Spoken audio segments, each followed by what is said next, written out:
Hello, everyone, and welcome back to Sightless Fun, a podcast about board game accessibility for people who are blind and visually impaired. I'm your host, Ertay, and today we're going to talk about gateway games for the blind. This is going to be a special two-part episode, and I brought some reinforcements today. They are returning guests, Nancy Feldman and Ryan Peach.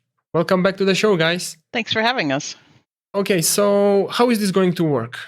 First, we're going to have a brief chat about gateway games and how we can compare gateway games for the blind versus people that are sighted. And then we are going to share our top 5 lists. Basically, every one of us has their own top 5 gateway games list. And in this first part, we're going to talk about the games in our 5th and 4th position. And then in the second part that will air in about 2 weeks, we're going to cover our top 3 games. So that will be a total of 15 games. So in the past few episodes, I've mentioned games like Carcassonne, I've mentioned Mysterium, and I've mentioned why they are a horrible idea to play with someone who's blind. But they are mentioned in a lot of top 10 gateway games lists, especially like if you go to YouTube and just search for a list of top 10 games or like many of the popular sites, at least one of those games will be in such a list. Another one is Ticket to Ride. And unless you are a hardcore gamer like Nancy here, who is using her Braille sense when playing Ticket to Ride, it definitely is a very, let's say, hard game to play blind.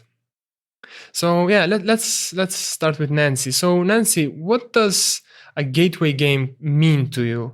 Well, first I want to just say I agree with Ticket to Ride. It didn't appear on my list either because it requires too much visual processing, I think, of the board to be really effective as a gateway game.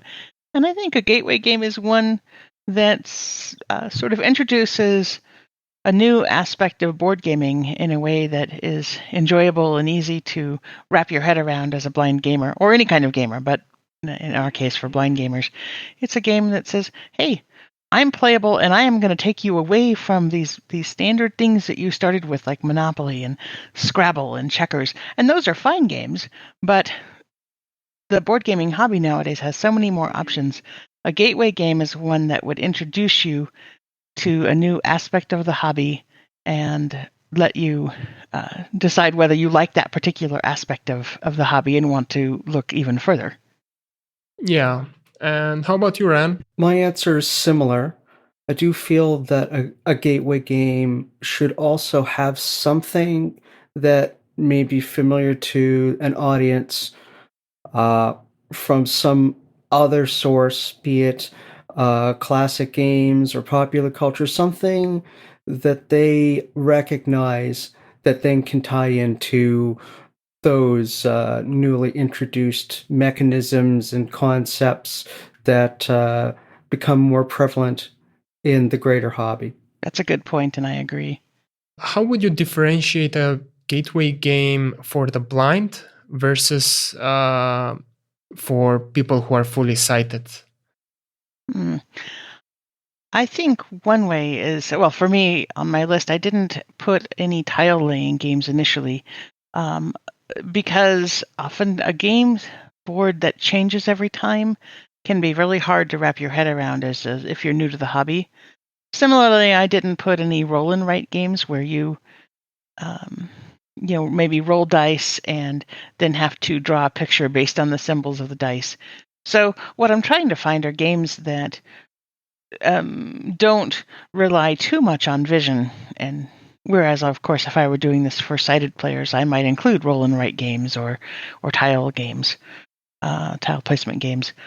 So I guess it's just making sure that there aren't so many visual components that the game becomes unplayable. That's what I had to take into consideration when looking at gateway games for blind people. Yeah, I do agree, and I think that some of what Nancy is saying will show up in my selections once we finally get to the top 5. I'll say that what I consider to be the difference between those with sight and those without, with regards to gateway games, is access to and utilization of the mechanisms. So there are some games that one might consider to be gateway games that are suitable to the sign, but that have cited, I should say, but have mechanisms that just aren't accessible or would be made accessible in such a way for the blind player that it would not be the same game. So dexterity games, for example, you could include a game like Pitch Car or Rhino Hero or Junk Art. Some of those games are considered to be fun games that might be making into some gateway lists, but they involve certain kinds of dexterity that are difficult to impossible for someone with a visual disability or even someone with a physical disability for that matter, but would be totally fine for the broader audience. While there are other mechanisms that can be worked around, either through some sort of physical adaptation like Braille, replacing the resources, or in terms of knowing how to ask the right kinds of questions to get information from the other players to then make decisions. And so they end up being gateway games that work for everyone. Yeah, that's a very good point about dexterity games. In the episode that we recorded with Nancy, so that's episode 8, she mentioned about dexterity games, and you play those games to amuse other people around you. Yes, that's my sole purpose in life when I play those games. Yeah, that's sadly true. And I think, Ryan, you made a good point. One of the things that that's important about a gateway game for blind people is it should be a good gateway game for everybody. Whereas a number of games that would be good gateway games for sighted people would not be good gateway games for everybody, right? Because they wouldn't work for blind people. So I think that in terms of defining what is and is not the gateway can be a bit of a moving target. A lot of it depends on the experiences of the people you're trying to play the games with, their interest level, what we'll be discussing with regards to those games we consider to be of a gateway to the hobby may be above or below the level someone else may consider to be a gateway to the hobby. So I wouldn't say that it's an entirely objective thing to say this is the line in which you cross over into the greater, more immersive hobby, and that line is the line. But I think a lot of what we're going to be talking about here fits into what a lot of those people who think about games as being either gateway or more immersive might identify as gateway. Yeah, true. Right. So let's move on to our games. We're going to start with game number 5. And as Nancy is the only lady in this group, let's start with Nancy. So, Nancy, what's your number 5 game? My number 5 game is Sentinels of the Multiverse, and it's a game that allows you to play a superhero trying to defeat a supervillain. And the nice thing about Sentinels of the Multiverse is that you have a wide number of superheroes to choose from. So I think there are about 30 if you have all of the expansions. If you have the base game, I think it might be more like 8 or 9. I can't remember. And when you start the game, each person chooses a superhero and they receive a deck of cards that is specific to that superhero. And that's one of the things that I think makes this a manageable game as a gateway game. You have a deck of 40 cards for your superhero, and each card has text that tells you what the card does. Some of the cards in your deck you'll have multiples of, and some you won't. And so each superhero has different abilities based on the theme of their deck. And so that also means that you'll get to explore different styles of play based on how that deck works. And so everyone, once they've chosen a superhero, you choose a villain that you'll be fighting against, and you choose an environment. So you could be fighting on a space station or in the city streets or underwater in Atlantis, that kind of thing.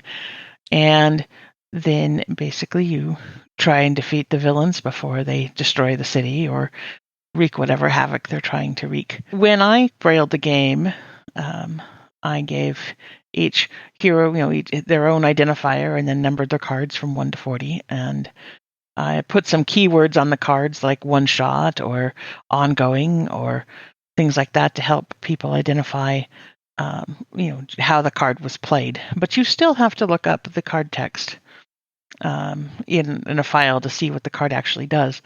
One of the reasons this becomes a gateway game, though, is this is a cooperative game. So let's say you have 4 players and you're all playing superheroes, and your cards can be face up when it's your turn, right? So everyone can see what you have. So if you need help sorting out what you want to do, if there are other sighted people at the table, they can help you with that. There's really no private information in Sentinels, which is very nice. And so I think that helps it be easily adaptable for blind players. And I do know blind players who don't braille their cards at all. I was just talking to one of them this morning before we got started. So there are certainly ways to make this a very easy to get started game. And I also found the Sentinels community was very helpful. Just to plug to them that when I started brailing Sentinels, I was overwhelmed by the amount of card text.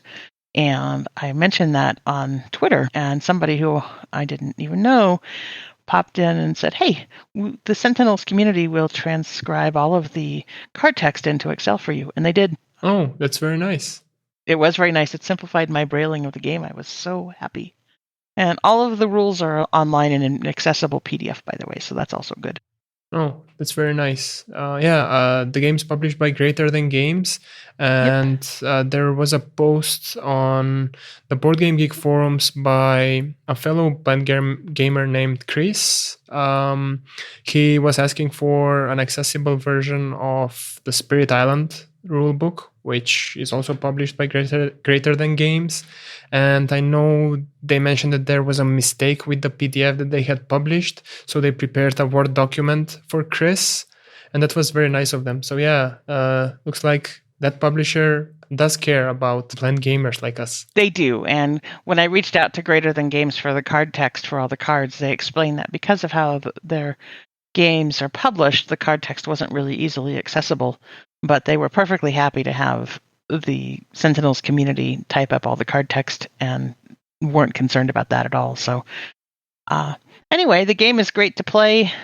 We have played many a game where we're up until midnight because we start with one game and decide we're going to play 2 or 3 before we're done. So the other thing I like about Sentinels is that each of the superheroes has a rating, how difficult that deck is to play. As a new player to the game, you can pick something with a difficulty of 1, which is straightforward and easy.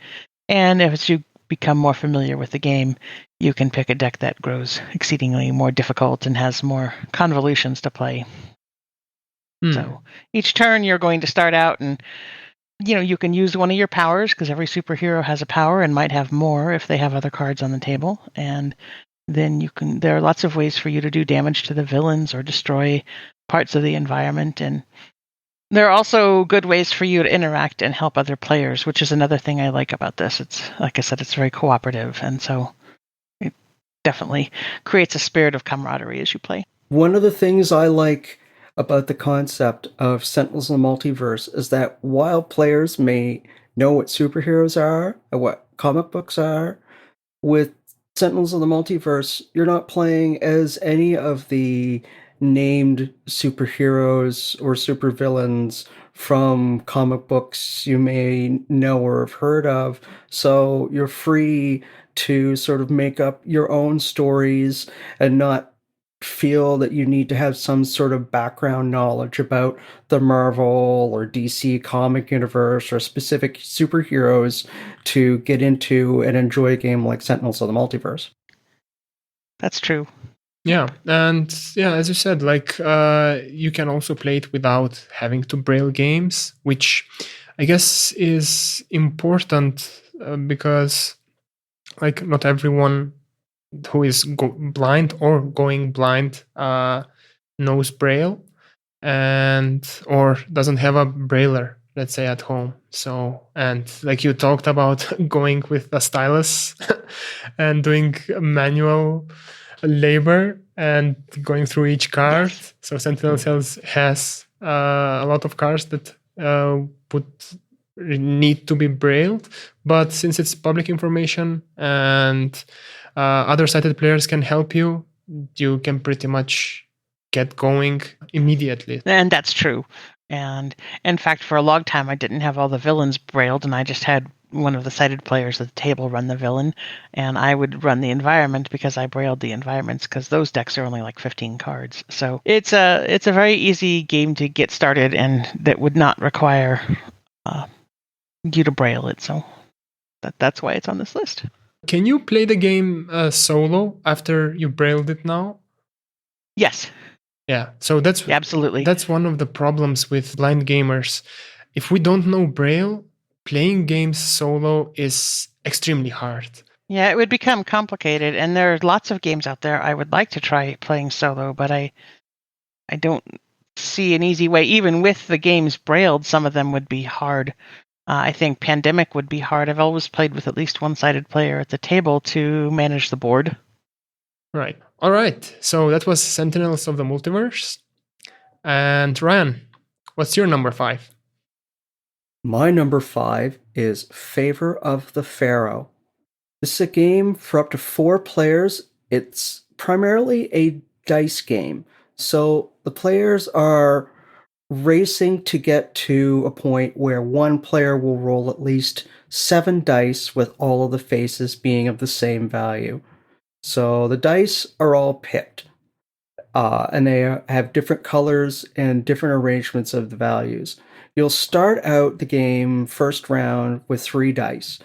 And using a Yahtzee-like mechanic, you can continue to re-roll your dice, but you must set one die aside each time you re-roll, and that is what that die is going to be until you decide you want to stop. In rolling these dice, you're trying to make arrangements or dice combinations that will get you one of the tiles that are arranged in a grid of rows and columns in front of the players. And those will start out with needing 2 dice, then 3, 4, 5, 6, all the way up to the very top of what is sort of a pyramid of tiles with the queen. So this game has a sort of a light Egyptian-esque theme to it, but you don't need to know anything about the dynasties of the great Egyptian pharaohs or the pyramids or anything to really play and enjoy this game. As you continue to get the tiles, they'll let you do different things, get more dice, get dice that give you better values, or they may have a side that if you happen to get that side, it will let you do something to other dice, this sort of thing. Some of them you'll get for the rest of the game. Some of them, once you use that tile up in a later turn, it's been used up. You only get one use out of it.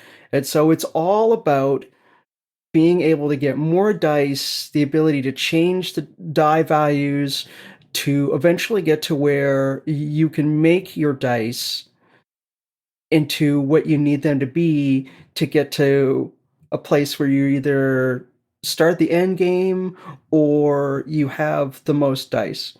So once you get to that end game, once someone can roll or decides to roll at least 7 dice and they manage to get them to be all the same value, that's where everyone else is going to get a chance to try and beat that player, either by rolling that number of dice and getting a higher value on a matching value in each of the faces, or by rolling more dice with matching faces of any value. And so all of the other players will compete, and whoever ends up at the very end with the highest number of dice with a matching value ends up winning this game. I consider this one to be a gateway game in that you get some of that familiarity from the theme, although I wouldn't say it's terribly important to the gameplay, and some of that Yahtzee-like mechanism of re-rolling your dice and setting something aside, while adding in this ability to manipulate the number of dice you can roll in future turns, and the ability to re-roll dice that you don't like to try and get a better result you do want in order to get the tiles you're looking to get. And some of those tiles are limited. Some any player can get, there'll be enough for everyone, but some of them there are fewer than the number of players. So once they run out, even if you happen to roll a dice that equal what you need to get that tile, that spot could be empty. And so then you have to find the next best thing to use your dice on as you're racing with the other players to try and be in the best position by the time the end game rolls around. The thing I find most problematic with this as a gateway game, and the reason it's in my number 5 spot, is the setup. There is a picture in the book for the sighted player that says, if this is your first game, use this picture and set your game up like this. And then you can get into your first game. But the way this game is constructed, with how the different rows are marked and the tiles that are used in the game, you're not using all of the tiles, so there's more than one type of tile that can fit in the same spot. And so in later games, when you're looking for more replay value, there are ways to swap out one stack of tiles for a different stack, or change the basic prerequisites, like for what you need to roll on the dice to get the tile that sits in that spot. And that unfortunately requires some sighted assistance, or maybe some Braille adaptation to make that accessible for the blind player to set up themselves, because there are a couple of different parts that need to come together. But if you're always teaching the game to new people, that picture in the book is a big help, because it just shows you exactly how the game should be set up, with where the tiles need to go and everything needs to go to get started with that first game. So, how long does a game usually last? An hour and a half, maybe. Right, and so the winning condition is for one of the players to get 7 dice, and then they roll. They need to roll like 7 of a kind. Was that the winning objective? A player has to roll at least 7 of a kind, which allows them to take the Queen's tile at the very top, and that starts the end game. Everyone gets an equal number of turns to roll dice, so whoever the first player is, they're always going to be the first player. So if somehow you end up, you're the last player, and you decide that you want to end the game, you've got 7 dice, you can make them 7 of a kind, and no one else has taken that, you could take that, and that's it. The game's over. You win, because all of the other players have already gone.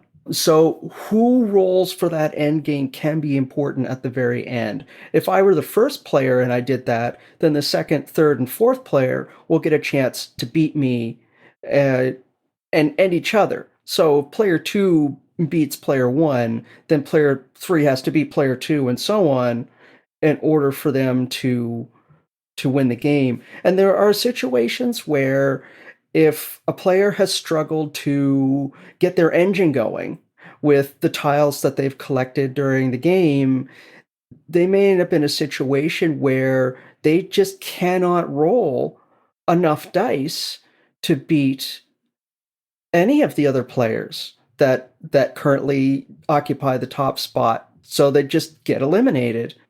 I think there was a predecessor. There was. Yes. It was called To Court the King.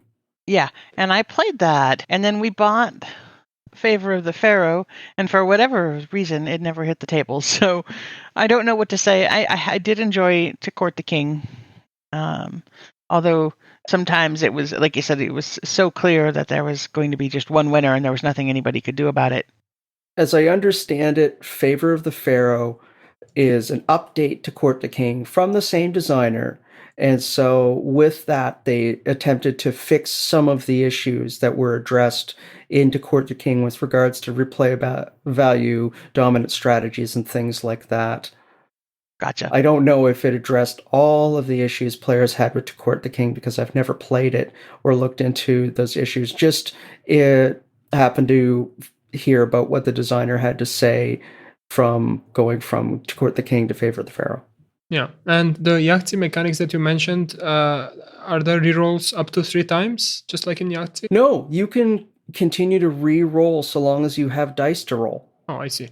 But every time you re-roll, you have to set at least one die aside. You could set more than one die aside, or you could decide that your dice have the values you want and stop rolling.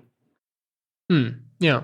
Well, I guess then, I don't know, Farkle like uses those mechanics. Basically, you can re-roll until you like stop, or well, you get numbers that don't give you points and stuff. So yeah, nice. That was Ryan's number 5, Favor of the Pharaoh.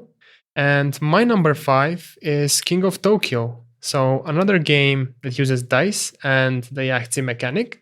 In King of Tokyo, players become one of those giant monsters, so also known as kaijus, like Godzilla and King Kong, so that type of monsters, except those are not the names used in the game, probably because of licensing issues. So I think King of Tokyo has Gojira, but yeah, King of Tokyo is a game for 2 to 6 players. It's designed by famous designer called Richard Garfield, who is famous for Magic the Gathering. And we talked about this and its younger but more complex brother, King of New York, in episode 3 of this podcast. So if you want to hear a deeper analysis on those games, you can check episode 3.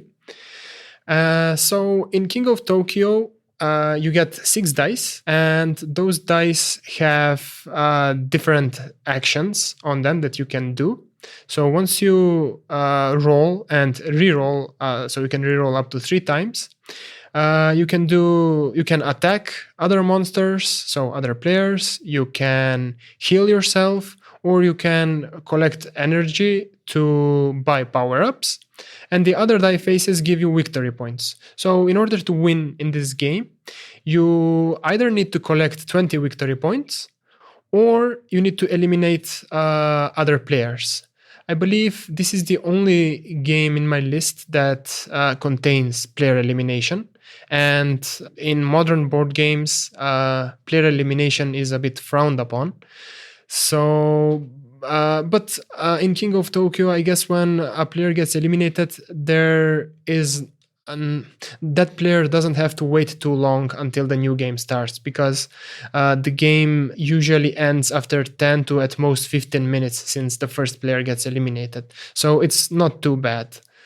So unlike Monopoly, where if you get eliminated early, you may end up waiting for 2 hours until the game is over. So from the accessibility point of view, there's no hidden information in this game. So you don't have to mark any of the cards or Braille anything, if you can read Braille.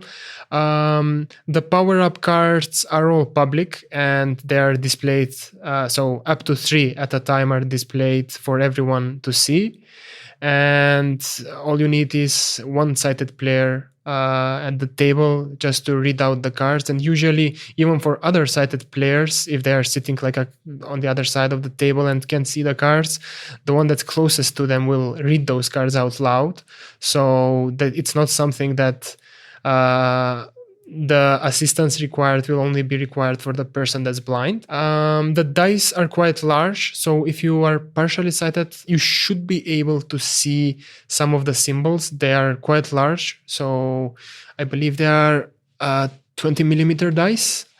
They are well contrasted, and yeah, the energy cubes, there's only like one type of energy cubes. So you can easily count them by touch. They're just ordinary. I believe they were green cubes, so translucent ones. And yeah, that's about it. If you enjoy movies like Godzilla and I don't know, as I said, King Kong. There's a new movie coming out soon, Godzilla versus King Kong. So if you like that theme, this game is awesome. It plays fast and it's very easy to teach. So yeah, as I said, the mechanics from Yahtzee, especially if someone has played Yahtzee, it shouldn't take more than three to 5 minutes to teach someone new to the game on how to play. So yeah, has any of you guys played this game? I haven't, but we have it on the shelf, and for some reason I thought it was inaccessible, so this is a good reason for me to grab it off the shelf and make us play it. I've played King of New York a few times, and I agree, there's an extra layer or two here and there that they add to the game, such as having to deal with buildings that may hide military units, soldiers, tanks, things like that. You can also move further into New York, into Manhattan, and get some benefits from that. I wouldn't say that the extra things make the game that much more complex that a player couldn't also regard that one as a good gateway option. It seemed to me, though, with more players, like getting up to the maximum of 6, that it did take longer than the 10 or 15 minutes Ertay is saying a King of Tokyo game can run. I don't know if that's just a result of more players or the extra elements, but the game that I played was easily an hour. The 10 to 15 minutes I mentioned earlier was about waiting for a restart of the game if you get eliminated. So if you usually get eliminated from the game towards the end of the game. So you don't have to wait too long before the others finish. But yeah, usually it's 45 minutes. I've played with 4 players at most, I think. So, and it usually lasts about 45 to 50 minutes. Yeah, that's been my experience too. The elimination seems to come somewhere near the end of the game, and the eliminations they tend to come fast and furious. So that you're right, there isn't a lot of waiting before the game ends, and you can either start another game or play something else. Yeah, and as you mentioned, like King of New York adds a few new things, which they will require some additional sighted assistance for someone who's blind, because it also adds this new movement mechanic, which is not really present in King of Tokyo. In King of Tokyo, you're either inside Tokyo or you're outside it. And if you're inside, you can attack monsters that are outside, and those monsters that are outside can attack the monster or monsters that are inside Tokyo. While in King of New York, you have multiple locations. So you have Manhattan, as you mentioned, and you have the other boroughs, so like Queens, Staten Island, and the others. And there's some, tactics that you can use to move between the boroughs, and you may need additional assistance to know whether is there a tank in, I don't know, Queens, or how many military units are present in Bronx, or where's the hospital located. So you may require additional sighted assistance for King of New York, and that's why I chose King of Tokyo, because it's a bit simpler and easier to pick up.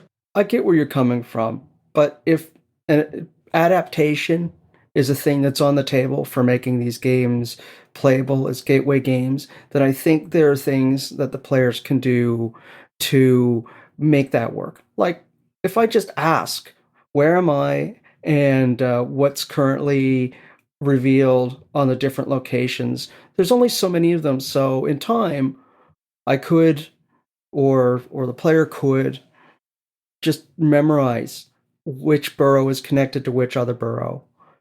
And as far as the tokens go, you could probably, they seem large enough that you could put a Braille character or 2 on that to identify one from another, if that's the way you wanted to adapt that, or ask a sighted player what's up there. Yeah, Nancy, I guess you should bring out King of Tokyo, especially when you have your nephews and nieces around. It should be fun with kids as well. It's a nice family game. That's what I'm thinking. It sounds like it would be a lot of fun. So I'll see. I'm trying to convince people who want to play board games tonight. So yeah, awesome. Okay, let's move on to our number 4. So these are the games that just missed the podium. So Nancy, what's your number 4? My number 4 is Near and Far, and it is a fantasy game where you can actually play it in 3 different modes. You can play in character mode or campaign mode or arcade mode. And each of these modes allows you to tackle the game a little bit differently. It is a competitive game, but there is no player elimination. Everybody is in it till the final round. Your goal is to collect the most journey points, they call them, but it's victory points. That's what it comes down to. So what happens is you start with a character, and you're trying to collect resources like coins and food and gems and people. And each of these things can help you to acquire the different victory points or journey points that you're trying to get. So the one thing a lot of things I like about this game, aside from one type of card called artifacts, even though this is a competitive game, there is mostly it's all public information aside from the artifacts. So at the beginning of the game, you're dealt some artifacts, and these are different goals you can choose to pursue in the game that will earn you some journey points or some special abilities during the game, or both. And so you're dealt 5 artifacts, and you pick one, and then you pass them to the left, and the next player picks some, and you have a new pile to pick from. Basically, it's called drafting. And so you're going to at the end draft a hand of 5 artifacts, and you can discard some of those artifacts. You'll also get to pick 2 of what they call advanced artifacts, which are often worth more journey points but are harder to achieve. And so with these artifacts, that sort of helps you hone in on what kind of game you'll be playing this time. So when it's your turn, you get to take some actions, and one of them is deciding what location to go to. So you might go to the general store or to the stables or to the farm. So logically, at the farm, you're going to collect some food, and at the stables, you'll collect a pack bird. And the pack birds are important because you have to have pack birds in order to acquire treasure. Each pack bird can carry 1 treasure. And so and you can have a total of 3 pack birds. And one of the ways at the end of the game to score points is to have all 3 pack birds and have all of them carrying a treasure. But you can go to these different locations on the board and do things. At the general store, you can get some money, or you can actually also pick up new artifacts. Perhaps you've completed all of the artifacts that you drafted at the beginning of the game and you want some more. And at the Mystic's Hut, you can just go get a treasure if you want to. That kind of thing. And each of the treasures also offers you a special game or a special ability in the game. But the thing that makes Near and Far shine for me is you can decide to go adventuring. And when you go adventuring, there's a map, and this is one of the places where you will need to rely on a sighted player. You might tell them, look, I want to go buy one portion of a trade route. And if you get both halves of the trade route, you get more points. If you only get half the trade route, you basically get half the points. But you can also say, hey, I want to go get one of these quests. And when you go get a quest, someone reads from the quest book, and it gives you choices. So it might say, you find yourself beset by bandits. You can either fight them off, and you'll have to roll combat 8, or you can try to dissuade them from attacking you, and that's going to require knowledge 6. So you'll have a certain amount of knowledge because you've been collecting resources. Your adventurers, each adventurer that you buy has certain scores like movement and knowledge and things like that. And you can, so you add up all your knowledge, let's say, and you say, okay, I've got a knowledge of 3, and then you roll a die, and you add that to your knowledge of 3. And if you get 6, then you've succeeded at the challenge, and if you don't, then you don't. And then based on how well you did, you'll get rewards and a piece of the story. Well, what happened? Did you actually persuade those bandits to go away? Did you persuade them that somebody else had more money than you? And you can collect a great deal of treasure and rewards this way, but it's also a way to get yourself in trouble if you don't do well. So all of this is, again, trying to gather journey points at the end of the game.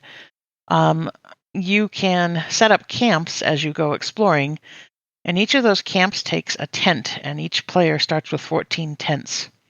And when one player has placed all 14 of their tents, then the game ends. We do finish the round, so every player gets the same number of turns, which is something I like. I don't like it when the game just ends with that player. I want everyone to have an equal number of turns. And so then you tally up journey points from all the things that, all the cards you've collected, all the abilities you've collected. It's a great deal of fun. And as I said, you play in different modes. So if you just have time for one quick game and you don't want to set up for a whole campaign, you can play in arcade mode. And that doesn't use the quest book. There's actually a deck of arcade cards, which just have short little quests. But we played in character mode the first time, and I think it took us 4 or 5 games total to explore the entire story of our characters. And I mean, there are 8 characters in the game. We played 3 of them, so we could play in character mode again with a different set of characters and get to see their stories. And the stories are a lot of fun. And you acquire keywords in the game as you play out these stories. So one of the things you can receive as a reward is a keyword that maybe says maybe brave or sneaky or something like that, and that might help you in future quests. It's really a great game, and although I of course did braille all the cards because it's just who I am, you only really have to braille the artifacts so that no one knows what goals you're trying to achieve as you play through. But I do keep track of some information during the game. Other people may do it differently than I do, but for instance, I like to know how many coins I have, how many gems I have, and so I just scribble that information down as we play. But you could always, if you didn't want to do that, you could always, ask someone to help you keep track of those kinds of things. I don't find the tokens to be particularly distinct enough to track them myself, and so I don't think it's as effective to do it that way. But it's a great game, and it's a lot of fun, and it doesn't require too much brailing. Yeah. And how was your group? So this is a competitive game, as you said, and you played the character mode, basically the character story mode. And was your group instead of being super competitive on who will win, I guess you were all focusing on discovering more about your character stories rather than trying to be the winner in the game? I wouldn't quite say that. What I would say is we were kind to one another, so we made sure that everybody could get all of their quests to explore their story. Mm-hmm. But at the end of the day, we were still pretty competitive. Oh, okay. Yeah, we are a competitive group. My daughter and I in particular are known for our competitiveness. Oh, yeah. Ran, have you ever tried this game out or checked it out? I have not. But I do have a question for Nancy. Would you consider Near and Far to be a gateway to pen and paper RPGs or to board games, or both? No, not to pen and paper RPGs.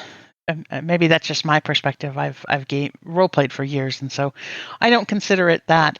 I actually consider it. There's a number of games in the board gaming hobby that have some element of role play in them. Another would be the Pathfinder adventure card game, things like that. I consider this more a gateway to those kinds of games. Another would be a gateway to, say, something like Betrayal at House on the Hill, right? Where there is some element of role playing, but it's not the reason you sit down at the table.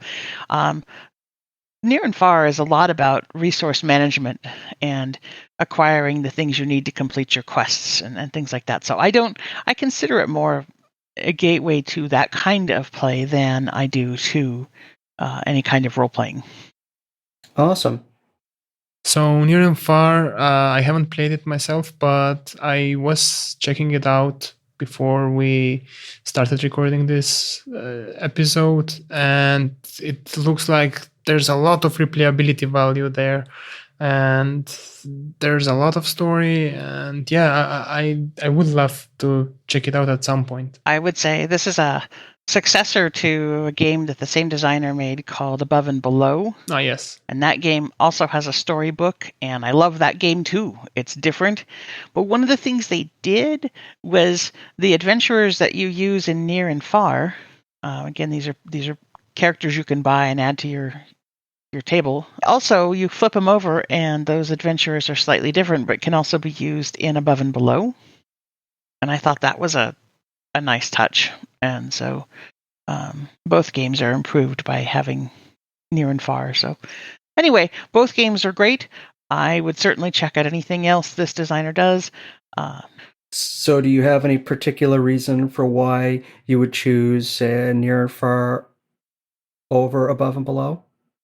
Yes, the storybook for Near and Far is better.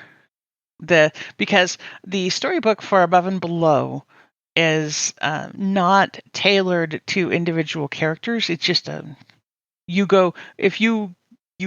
get a card and it tells you what encounter to use, and so you just go randomly and pick that encounter. The stories in Near and Far, at least if you're playing in character mode, there's a full character arc for you, and so it just gives you a bit of investment in your character as you see his or her story unfold. And I will say that I was sad by the way my character's story turned out. It didn't quite go the way I wanted to, and that my daughter says it was because I was too wishy-washy and didn't play the same way each time with that character. So, but I like that you can watch it all unfold, and Above and Below is just more random, but it's still a great game. And also, I like that one because whenever we play, I win. But that's a different thing. That was Nancy's number 4, Near and Far. And now we can move to Ryan's number 4. So Ryan, what's your number 4 game? My number 4 is Pandemic: The Cure. Now, this is not an expansion for the Pandemic board game. This is a standalone dice-based version of the same game, and it plays fairly similarly for anyone who's familiar with the way Pandemic plays. So the players are working together and taking on the roles of scientists, researchers, and other individuals, traveling the world, trying to find what they need to get the cures for the 4 different types of colored diseases that will spread out around the world. Rather than using a board of connecting routes as Pandemic does, it uses a set of 6 discs, numbered 1 through 6, that represent each of the 6 major regions of the world. And they're sort of connected in a circle. North America connected to Europe, connected to Asia, and so on. And rather than drawing cards from a deck to spread diseases out around the board, you're drawing colored dice from a bag, each in the 4 colors. They get rolled, and whatever value they roll, and those values are pips on them, so they can be distinguished by touch. Those then get placed on one of the 6 discs, region discs, depending on which numbers rolled up. One of the things that is a little bit different here is that rather than spending action points to decide where you want to go and what you want to do, each player, depending on the role that they select, will get a set of matching dice that have different symbols marked on the sides of their dice. And those will have the basic actions of moving from one region to another, moving to any region, treating a disease, capturing a virus, that sort of thing.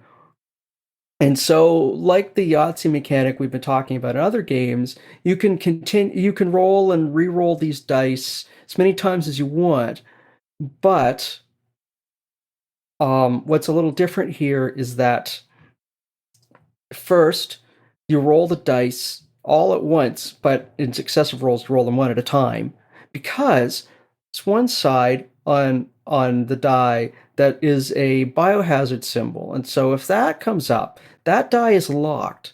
And those biohazard symbols are how you force the epidemics. So there's a circular track that has these nice, chunky, sort of syringe-shaped pegs that fit into the holes that go around this big, chunky plastic track.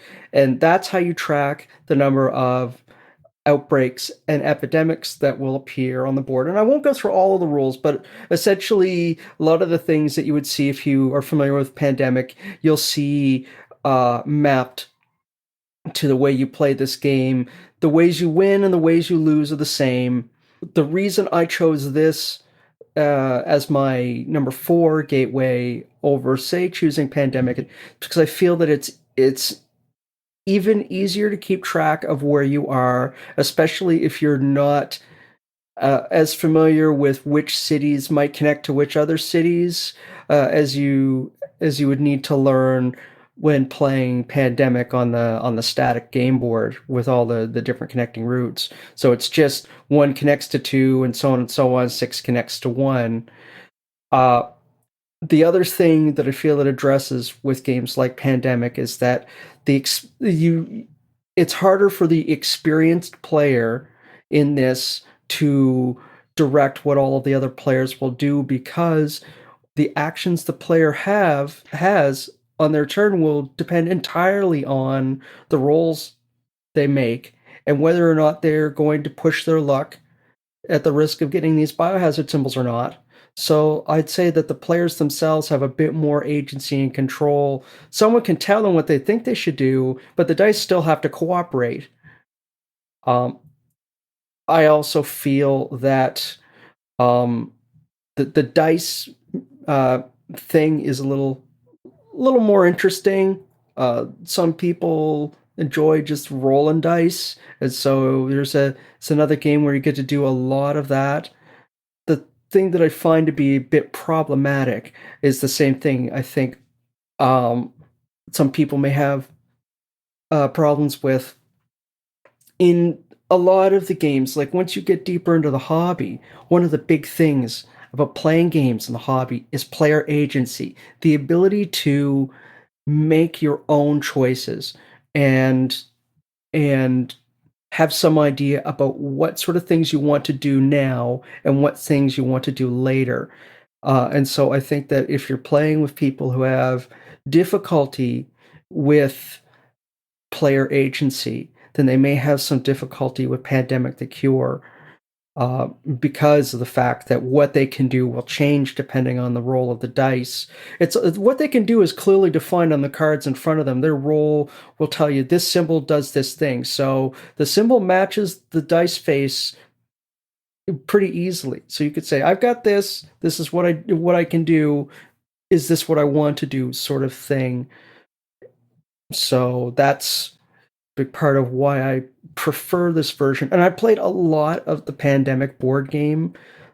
So I find the Cure, after having done a lot of that, to be an interesting way to re-experience that game. I also find that the ability to lose is a bit more forgiving in Pandemic the Cure than in the original Pandemic. It feels very sudden.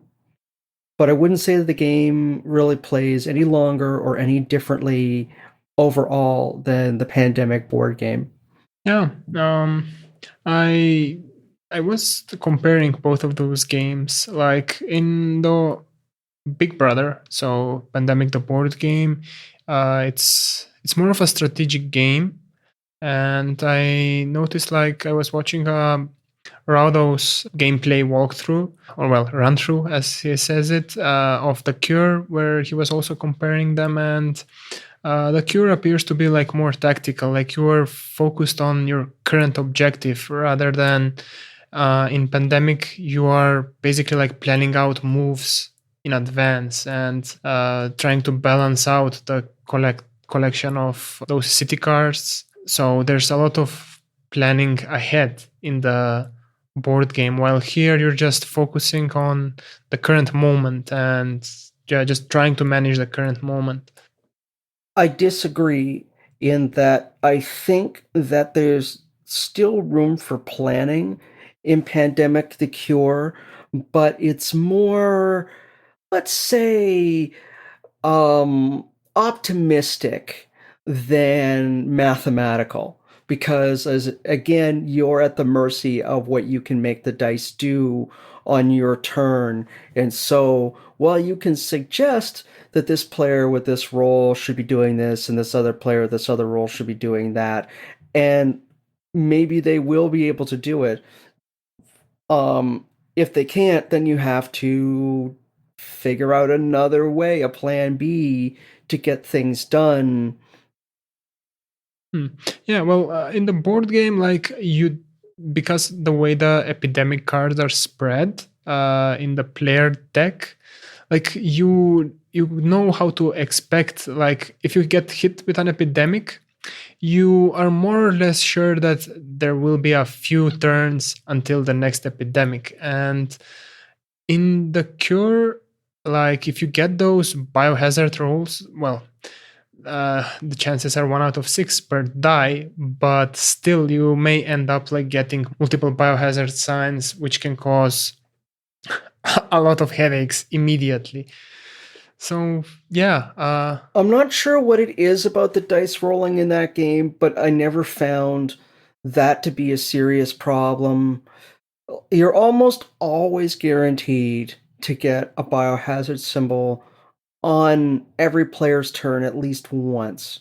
So as long as you're prepared, knowing that this track is going to move along one step at a time, it still takes 3 or 4 of those to trigger an epidemic. So it may impact whether or not a player decides they're going to re-roll additional dice after their first roll to see if they can get some of their dice to behave.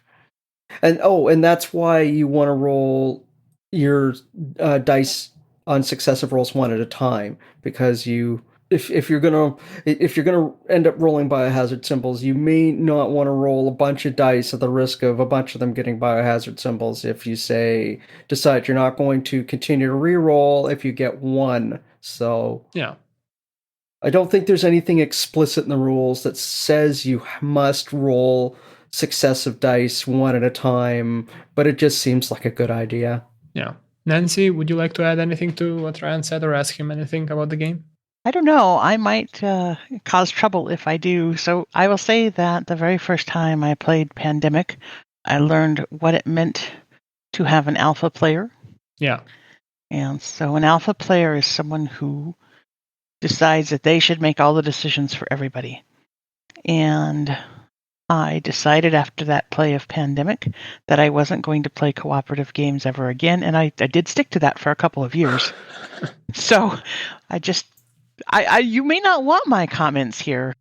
No, I actually do, because I had an episode dedicated to this. The pandemic and quarterbacking episode was about this. Yeah.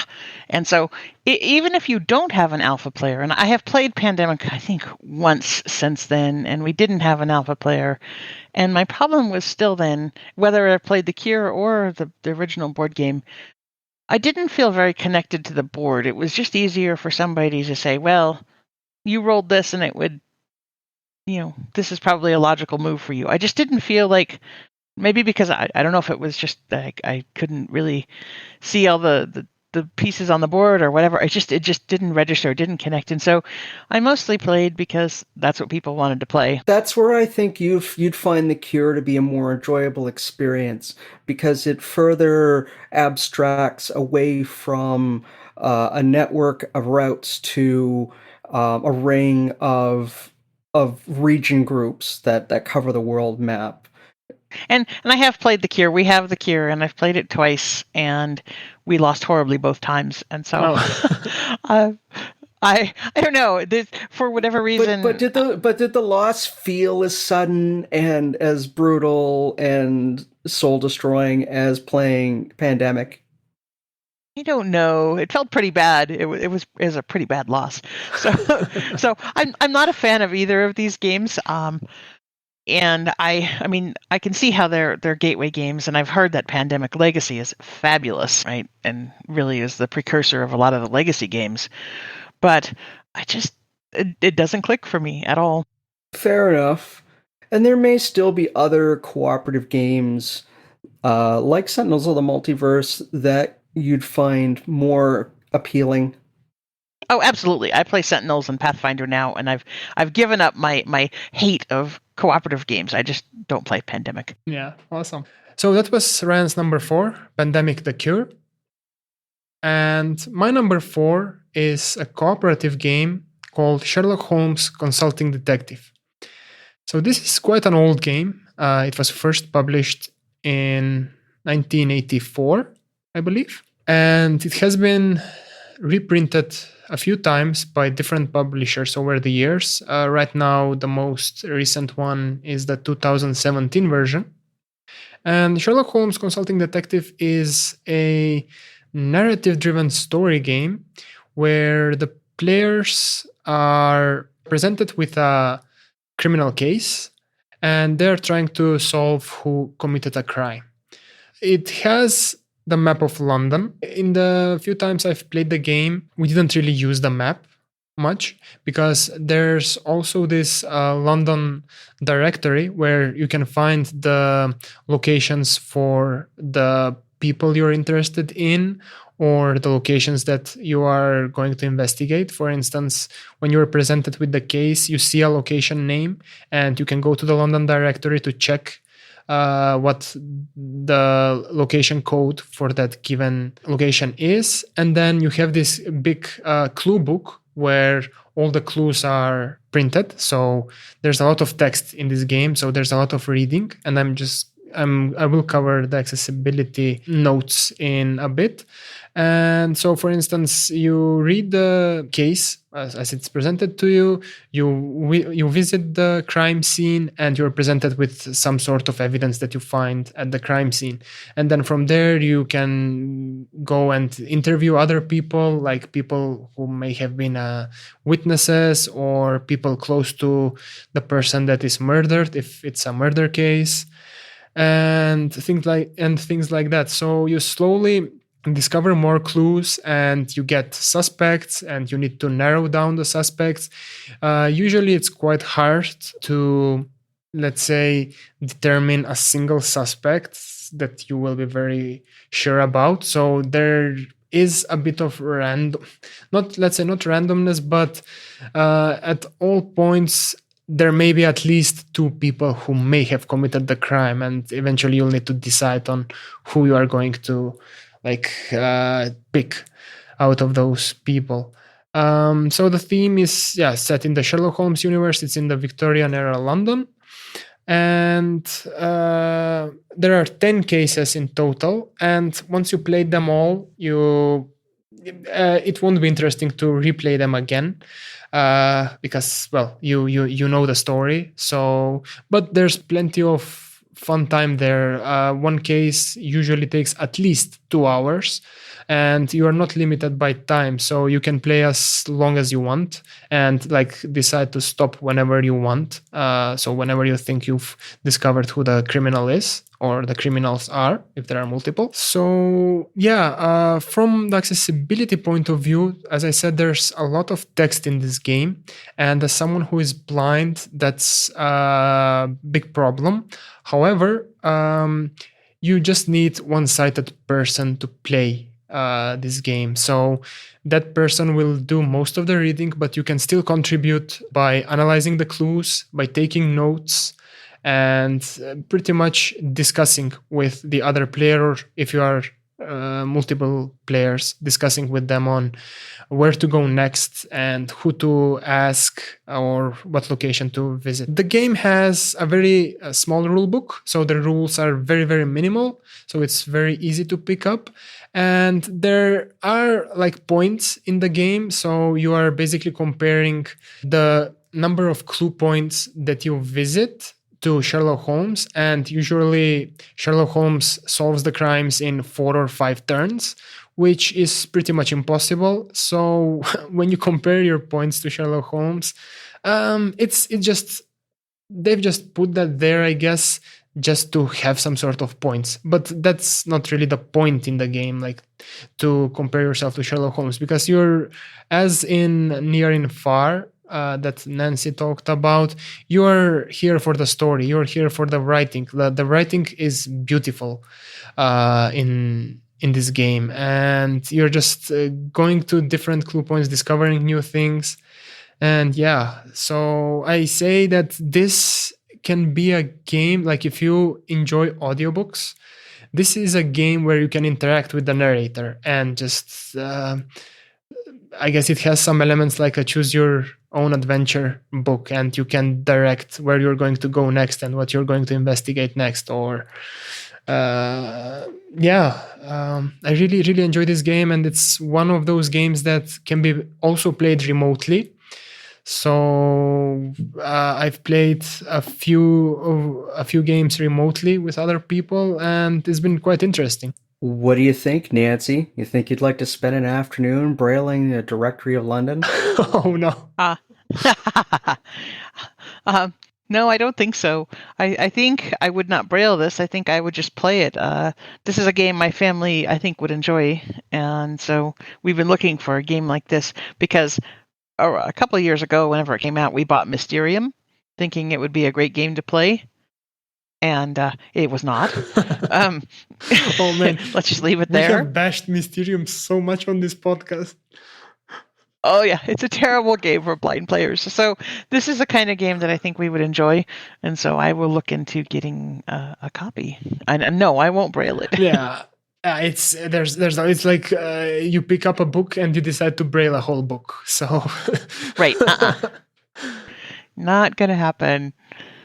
When I talked to Ryan, when I wrote about this game on the blog, Ryan asked whether the publisher would be willing to send accessible PDFs for this game because it's mostly text based. But yeah, I don't know. I mean, that perhaps could lead to piracy easily because, it's just text. So I mean, you can play it alone, like if you have accessible PDFs, like play solo as well. Right. But yeah, I don't know. Yeah, maybe we should ask the publisher whether they're willing to send accessible PDFs. We can certainly ask. Many publishers have been surprisingly willing to help. And then others are, like you said, concerned about it. And, have you thought about asking Red Raven Games if they would be willing to supply a PDF copy of the storybook for Near and Far? No, I haven't. No. Yeah, but yeah, it's a cool game, and I still haven't finished it. I know that in some of the later cases there are some puzzles that are a bit visual, so in order to solve them you are required to see the puzzle itself. But at least in the first 3 cases, there's no such thing as a visual puzzle. So, and even if there is, I'm guessing the sighted players can still give you an idea on, I don't know, what it looks like and what they're trying to figure out. But yeah, it definitely is a very nice game for someone who's blind and looking to get in the hobby. I think we should see if we can get the text. Yeah. All right. So yeah, that was my number 4. And with that, we are going to wrap up this first part of this Gateway Games special. If you would like to get in touch with Nancy or Ryan, Nancy, how can our listeners get in touch with you? You can find me at Laura Vara on Twitter. That's LoraVara, or at lauravara@gmail.com. And I can be found on Twitter as Red Meeple Ryan, RedMeepleryan. and via email, redmeepleryan@gmail.com. Awesome. And if you'd like to get in touch with me, you can find me on Twitter @sightlessfun or email via sightlessfun@outlook.com. You can also check out the website at www.sightless.fun. Come back in a couple of weeks where we will share our remaining top 3 gateway games for the blind. Thank you for listening, and remember, you can still have fun while being sightless.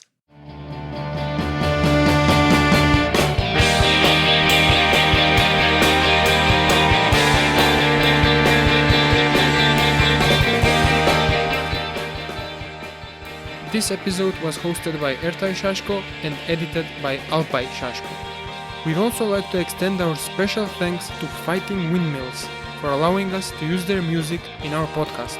You can find them at fightingwindmillsmk.bandcamp.com.